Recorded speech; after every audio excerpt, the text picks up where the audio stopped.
Baik, selamat pagi. Assalamualaikum warahmatullahi wabarakatuh. Kita lanjutkan ya seri perkuliahan Matematika Teknik 2. Kali ini akan dibahas mengenai bagian terakhir dari deret Fourier. Yang akan dibahas adalah mengenai bentuk kompleks dari deret Fourier, teorema Parseval, dan aplikasi deret Fourier. Seperti yang sudah dipelajari sebelumnya, berikut adalah deret Fourier dalam bentuk trigonometri dengan periode sebesar 2π. Ini adalah formula deret Fourier-nya dengan besarnya atau masing-masing koefisien Fourier-nya A0, Hn, dan Bn. Nah, selanjutnya, bagaimana bentuk deret Fourier untuk bentuk eksponensial? Maka deret Fourier dengan periode 2π dalam bentuk eksponensial diungkapkan dalam bentuk formula berikut, yaitu fx sama dengan C0 ditambah C1 E pangkat IX ditambah C min 1 E pangkat min IX dan seterusnya. Atau jika disederhanakan, formulanya seperti ini. Fx sama dengan Cn E pangkat INX dengan n-nya mulai dari minus tak hingga sampai tak hingga. Nah, bagaimana deret Fourier bentuk eksponensial ini diperoleh? Sebetulnya diperoleh dari, bisa Anda turunkan dari formula deret Fourier bentuk trigonometri menggunakan bantuan formula atau kaidah Euler, yaitu jika di sini sin nx itu sama dengan E pangkat INX dikurangi E pangkat minus INX dibagi 2i. Sedangkan untuk cos nx seperti ini, E pangkat INX dikurangi E pangkat minus INX dibagi 2. Dan E pangkat plus minus IX sama dengan cos X plus minus I sin X. Oke, nah sehingga koefisien Fourier untuk deret Fourier bentuk eksponensial cukup mencari koefisien Fourier-nya 1, yaitu koefisien Fourier C. C-nya kita misalkan saja Cn dengan nilainya adalah 1/2π kalikan dengan integral dari fx dikali E pangkat min INX dx. Oke, di mana untuk n-nya sama dengan 0 atau kita sebut C0, nilainya adalah sama dengan ini, 1/2π kalikan integral dari fx dx. Oke, untuk jelasnya kita lihat contoh. Tentukan deret Fourier dalam bentuk eksponensial dari fungsi periodik berikut, yaitu fx sama dengan 0 untuk x-nya dari min π sampai 0, dan fx sama dengan 1 untuk x dari 0 sampai π, periodenya 2π. Oke, kita jawab. Kita representasikan fungsi fx ini dalam bentuk grafis. Ini. Kemudian pertama kita cari nilai koefisien Fourier-nya. Yang pertama untuk n sama dengan 0, yaitu C0 diperoleh dengan formula ini. Kita substitusikan nilai fx-nya yang ada ya, yang ini saja, f sama dengan 1 dx. Kita tuliskan seperti ini aja, integral dx dengan batas integralnya 0 sampai π. Oke, integralkan, kalikan dengan 1/2π diperoleh setengah. Selanjutnya kita mencari C untuk n selain dari 0 atau Cn. Gunakan formula ini, 1 per periodenya, kalikan integral dari fx dikalikan dengan E pangkat min INX dx. Oke, kita substitusikan nilai fx-nya. Ada nilai fx-nya sama dengan 0 dan 1. Otomatis ya, untuk yang nilai 0 ini, nilainya 0. Berarti kita hanya mengerjakan yang suku ini saja. Oke, kita integralkan, diperoleh ini. Kita substitusikan batas integralnya, maka diperoleh Cn bentuknya seperti ini. 1 per minus 2 VIN kalikan dengan E pangkat min INV dikurang 1. Nah, sekarang kita akan misalkan untuk N sama dengan 1. Oke, kita substitusikan N-nya sama dengan 1. Oke, peroleh ini. Nah, Anda lihat E pangkat min IV. kita gunakan kaidah Euler, bentuk yang ini, E pangkat plus minus IX sama dengan cos X plus minus I sin X. Sehingga kalau E pangkat min IV itu sama dengan cos V dikurangi I sin V. Sin V nilainya sama dengan 0, kita hilangkan, maka E pangkat min IV cos V itu adalah minus 1. Maka kita substitusikan di sini menjadi minus 1 dikurangi minus 1 berarti minus 2 ya. Minus 2 kali 1 minus 2. Ini bentuk ini minus 2 per minus 2 VI, kita sederhanakan, bentuknya menjadi ini, 1 per VI. Maka nilai C untuk N sama dengan 1 adalah 1 per VI. Anda bisa lanjutkan untuk N sama dengan 2, tinggal substitusikan. Gunakan untuk mencari nilai ini, gunakan kaidah Euler ini, diperoleh nilai sama dengan 0. Lanjutkan untuk N sama dengan 3 untuk mendapatkan C3. C3-nya diperoleh 1 per 3 VI. Oke, Anda lanjutkan terus sehingga terlihat polanya. Oke, maka diperoleh seperti ini. Anda lihat untuk polanya perkalian dari 1 per VI ya. Berarti 1 per 1 untuk N sama dengan 1 ditambah 1/3 untuk N sama dengan 3. Ini semua pola deret ini untuk C yang bernilai, maksudnya untuk Cn untuk N-nya yang bernilai positif. Nah, untuk yang N sama dengan negatif, misalnya N minus 1, minus 2, minus 3, dan seterusnya, bisa Anda lakukan pemisalan seperti ini. Oke, atau kita peroleh bentuk minusnya dari ini ya. Oke, ini adalah nilai Cn untuk N yang minus. Diperoleh bentuk pola deretnya seperti ini. Oke, bisa Anda misalkan juga ya.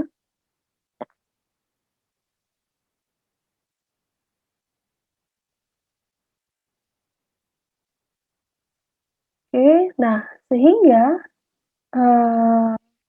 bentuk deret Fourier-nya nih akan diperoleh seperti ini. Nah, bagaimana mendapatkan ini?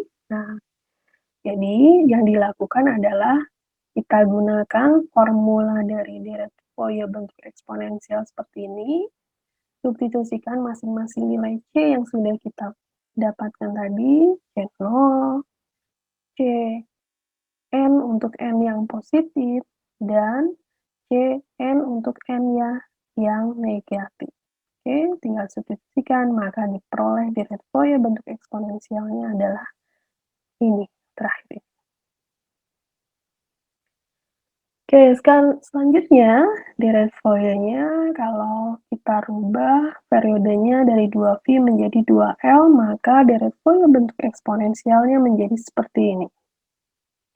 Cn kali E pangkat InVx per L. Dengan L-nya mulai dari minus tah hingga sampai tah hingga. Koefisien Fourier-nya, Cn-nya adalah ini, 1 per 2L periodenya kalikan dengan Fx E pangkat min InVx per L dx. Integralnya dari min L sampai L. Dan C0-nya adalah seperti ini. 1 per periodenya, 1 per 2L, integral dari Fx dx. Nah, selanjutnya akan dibahas mengenai teorema Parseval. Apa itu teorema Parseval? Di sini akan sebuah teorema yang bisa menunjukkan hubungan antar rata-rata kuadrat Fx dengan koefisien-koefisien Fourier-nya. Misalkan, untuk deret Fourier periode 2V dan 2L kita bandingkan. Nah, kuadratnya, yaitu Fx-nya ini kita kuadratkan. Nilai Fx-nya kan kita peroleh ini ya, tengah per periodenya, integral dari Fx dx. Masing-masing kita kuadratkan. Oke. Begitu pula untuk periode 2L. Nah, dalam bentuk trigonometri, kita integralkan juga. maka masing-masing kita integralkan seperti ini. Khusus untuk A0 menjadi seperti ini, A0 per 2 kuadrat. Cos nx kali an pun kita kuadratkan, an kuadrat cos nx. Cos adalah nilai cos kuadrat nx ditambah sin kuadrat nx kan nilainya sama dengan 1. Maka berarti untuk cos dan sin nilainya menjadi setengah dan setengahnya. Kan nilai maksimalnya 1 ya, kalikan dengan an kuadrat dan bn kuadratnya. Begitu pula untuk misalnya untuk periode 2L, kita representasikan direct Fourier dalam bentuk eksponensial menjadi seperti ini, maka fx kuadratnya tinggal Anda kuadratkan dari Cn untuk Cn-nya diberi nilai mutlak. Oke, lebih mudah ya. Jadi lebih mudah mencari teorema Parseval dengan menggunakan direct Fourier bentuk eksponensial. Oke, sekarang kita lihat contohnya. Gunakan teorema Parseval untuk mendapatkan jumlah deret hingga dari sebuah fungsi periodik fx sama dengan x dengan x-nya bergerak dari minus 1 sampai 1. Kita jawab. Kita cari fx kuadratnya kan nilainya sama dengan ini. 1 per 2L fx kuadrat dx. Kita kalikan dengan integral fx kuadrat dx. Oke, x-nya kuadrat dx seperti ini. Kita lakukan proses integral dari x kuadrat dx. Masukkan batas integralnya minus 1 sampai 1. Oke, periodenya adalah 2, ya kan? Dari minus 1 sampai 1 periodenya 2, maka diperoleh 1 per 3. Nah, bagaimana bentuk deretnya? Bisa Anda deretkan fx sama dengan x ini ke dalam bentuk trigonometri atau dalam bentuk eksponensial. Silahkan Anda pilih saja. Kalau menggunakan trigonometri, berarti bisa Anda inventaris untuk mempersingkat mencari koefisien Fourier-nya. Kita lihat kembali apakah fungsi fx ini termasuk fungsi ganjil atau genap, seperti itu ya. Atau kalau mau menggunakan direct Fourier bentuk eksponensial, kalikan seperti E pangkat Cn kali E pangkat IN IX per L. Berarti L-nya adalah setengah periodenya, yaitu 1. Ya kan? Periodenya 2, berarti setengah periodenya adalah 1. Oke, kita cari direct Fourier-nya, misalnya menggunakan bentuk eksponensial biar lebih sederhana, maka Anda lakukan prosesnya, kerjakan, diperoleh direct Fourier-nya bentuknya seperti ini. Oke, silahkan Anda kerjakan ya. Dengan cara seperti yang dicontohkan sebelumnya. Diperoleh ini. Oke, nah sekarang kita akan lakukan proses pengkuadratan dari Cn-nya ini. Oke, berarti, nah, kenapa diperoleh ini? Anda lihat, minus I kuadrat. Oke ya, kuadrat. Nilainya itu sama dengan berapa? Ingat, I kuadrat itu nilainya sama dengan minus 1. Oke, berarti I kuadrat minus 1 kali minus, berarti 1 ya. 1 per I kuadrat. Kemudian, Cn-nya, baik, kan ada untuk N yang bernilai N positif dan N ganjil. Semuanya dimutlakan. Oke, berarti kita buat seperti ini. 1, oke, minus 1 menjadi 1. 1 kuadrat ya 1. Minus 1 kuadrat plus 1. Minus 1/2 kuadrat menjadi plus 1/4. Dan seterusnya. Oke, Nah, jika kita sederhanakan deret ini menjadi seperti ini, 2, 1 tambah 1, 2, 1/4 tambah 1/4, 2/4, 1/9 tambah 1/9, 2/9, dan seterusnya. Oke, sekarang kita sederhanakan, kita keluarkan 2-nya, bentuknya menjadi seperti ini ya. Oke, atau kita buat formulanya, semua yang ada di dalam tanda kurung ini, maka bentuk polanya adalah 1/n kuadrat. Oke, kita peroleh ini ya. Nah, tadi sudah kita lakukan perhitungan di awal ya, fx kuadrat itu nilainya sama dengan sepertiga, kita substitusikan ke dalam persamaan terakhir yang sudah kita peroleh. Oke, peroleh ini ya. Sekarang kita keluarkan, kita hanya ingin mencari 1/n kuadrat ini, maka kita lakukan perkalian silang. Maka, eee, sigma dari n sama dengan 1 sampai tak hingga untuk 1/n kuadrat nilainya adalah pi kuadrat per 6. Itu artinya jumlah deret Fourier-nya adalah pi kuadrat per 6.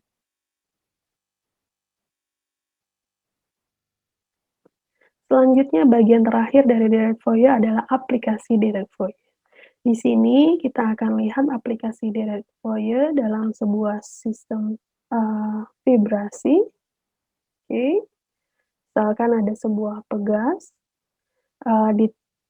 diberikan massa M, kemudian massa ini kita berikan gaya eksternal, RT atau kita tarik. Nah, maka apa yang akan terjadi? Maka di sini kita akan melihat spring atau pegas ini mengalami perubahan posisi atau mengalami perpindahan. Nah, perpindahannya kita misalkan pada sumbu Y, maka dengan bantuan deret Fourier kita bisa menentukan perpindahan atau pergerakan dari spring atau pegas itu setiap saat. Menggunakan persamaan ini ya, menjadi bentuk persamaan kuadrat M kali Y double aksen ditambah Y aksen tambah gaya sama dengan RT. RT ini adalah external force. Bagaimana persamaan diferensial orde 2 ini diperoleh? Anda bisa lihat kembali di materi perkuliahan sebelumnya ya, atau gunakan kayak tidak rumus-rumus fisika dasar yang sudah Anda ketahui. Dengan C ini adalah konstanta redamannya, K adalah nilai modulus menyatakan elastisitas dari spring itu, dan RT ini adalah gaya eksternal, bisa dari gaya tarik yang diberikan, kemudian gaya gravitasi, gaya gesek antar partikel udara, dan lain-lain. Aplikasi deret Fourier yang lainnya adalah pada rangkaian listrik RLC, seperti ini ya.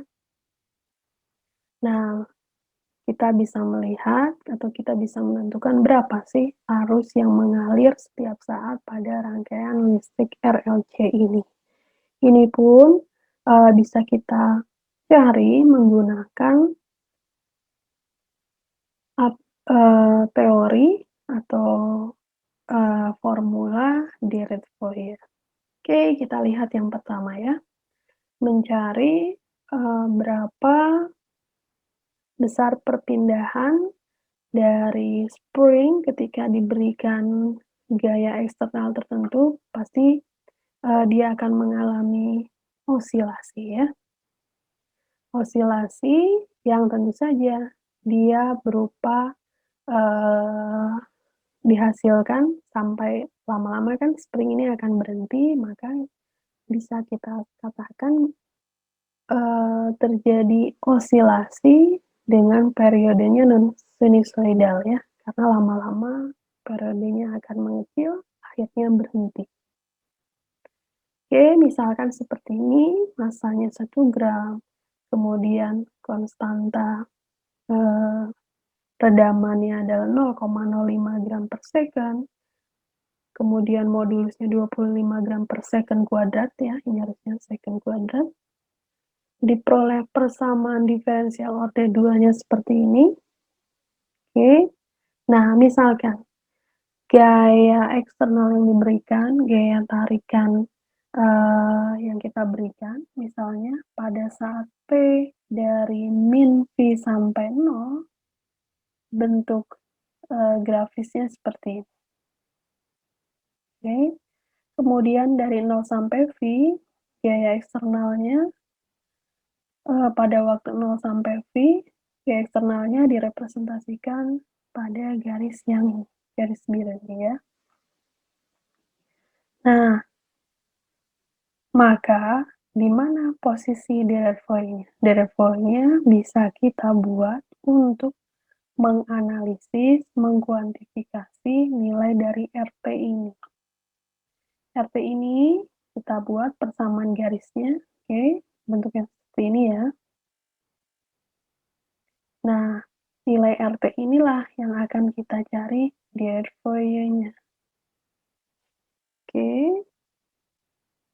Sehingga kalau kita bisa mengetahui RT-nya ini, maka posisi pegas setiap saat, perpindahannya atau posisinya bisa kita ketahui.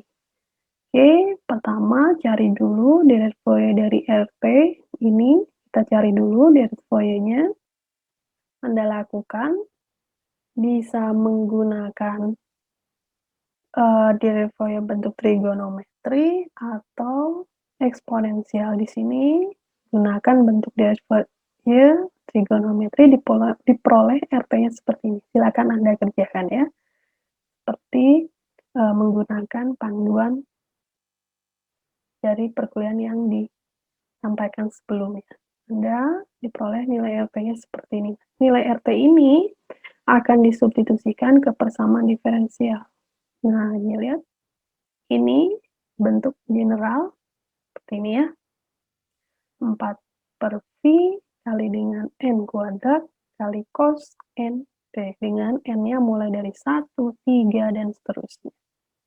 Kalau sudah punya bentuk persamaan diferensial seperti ini, berarti kan ini termasuk persamaan diferensial biasa orde 2 non-homogen. Bagaimana mencari solusinya? Solusinya tentu saja Anda mencari nilai perpindahan atau nilai Y-nya untuk yang homogen dan partikular. Oke, silakan Anda selesaikan. Anda bisa lihat kembali dari perkuliahan Matematika Teknik 1 ya, untuk menyelesaikan persamaan diferensial biasa non-homogen. Oke, jika ada pertanyaan bisa Anda sampaikan di forum kelas di sistem akademik. Oke, ini adalah tugas yang bisa Anda kerjakan. Yang pertama adalah mencari direct void dalam bentuk eksponensial dari fungsi berikut ini. Kemudian gunakan teorema Parseval yang kedua ya, untuk mendapatkan jumlah direta hingga dari sebuah fungsi periodik seperti ini. Dan yang terakhir adalah aplikasi dari direct void. Anda bisa buka buku Kreyszig halaman 494. Anda cukup mengerjakan satu saja untuk tugas nomor 17. Terima kasih. Selamat pagi. Assalamualaikum warahmatullahi wabarakatuh.